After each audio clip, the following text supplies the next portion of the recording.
Now, joining me in the studio is Adib Saani. He is a security expert, and according to him, the Flagstaff house is not any safer than the President Akufo-Addo's Nima residence. In a statement, Adib Saani indicated that the security of the President goes beyond President Akufo-Addo. It is about protecting and defending the sanctity and sovereignty of the nation. Well, welcome. And thank you for joining us in studio this morning. Now, one of the main grounds for the evacuations to even take place was security. And then I want to first and foremost ask you, what do you think about these evacuations? Are they substantial enough for these said reasons?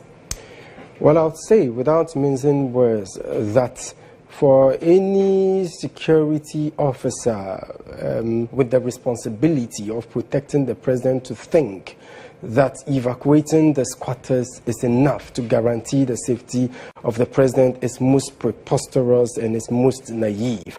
If we really committed to protecting the government, the president, then it should go beyond just the traders and the artisans, okay? It should include all occupants of private and corporate property dotted all around the presidency, and that would include completely cordoning off the road linking the Nima roundabout all the way to the Nima police station. That would mean extending the perimeter or the presidential security bubble all the way to the ring road. And I must indicate that it will be filthy expensive to do that. It wouldn't make any economic sense.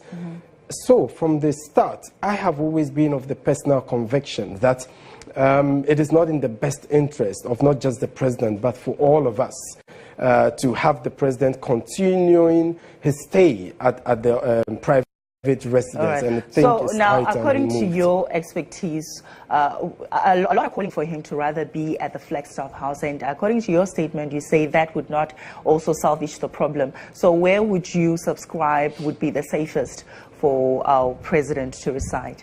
Well, obviously, we cannot compare the private residence to the Flagstaff in terms of security.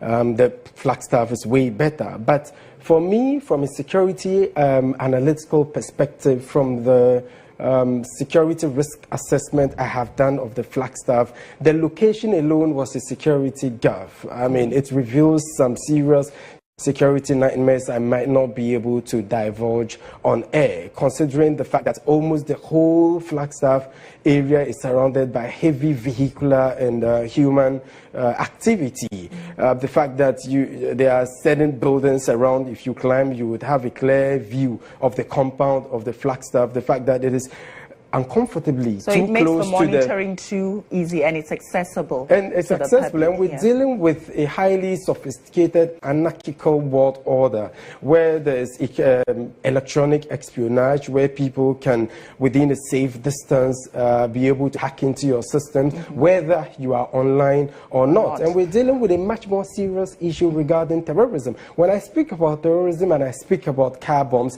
people think I'm causing needless panic, but the threat is real and is becoming more and more serious by the day. It's clear, Adib, not that I'm trying to cut you short. I can tell that you really have much to say, but because of time, for the benefit of our viewers, this is, after all, our news bulletin, unfortunately. Now,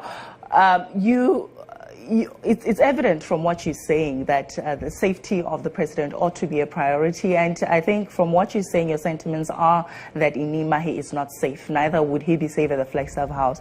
From your findings, what have you generated would be the solution? Where would be a safer location for so far the as president? I'm concerned, the Pedrasty Lodge is the safest place for the president to be, taking into consideration some aspect of security there.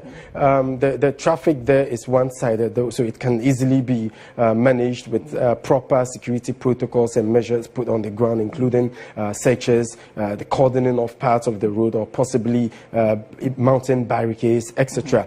Looking at the topography also, in defense studies, when you are up there, it presents to you some more security advantage than those down there. I'm sure, like you indicated, there's a lot more to talk about it. But no, absolutely. But at least there is a possible solution and a way forward. Thank you very much, Adib, for joining us in studio this morning. That's Adib Saani, a security expert indeed, just laying it out for us and what the possible solutions could be out of this whole entire debacle. Now we move along to the rest of our stories in our bulletin this hour. We're managing director of the electricity company of Ghana, Samuel Bache Apia, has rubbished widespread rumors that government has sold off the company to strategic foreign investors. Now, he stressed that putting the largest electricity distributor under private care for a 20-year partnership agreement is not a sales agreement.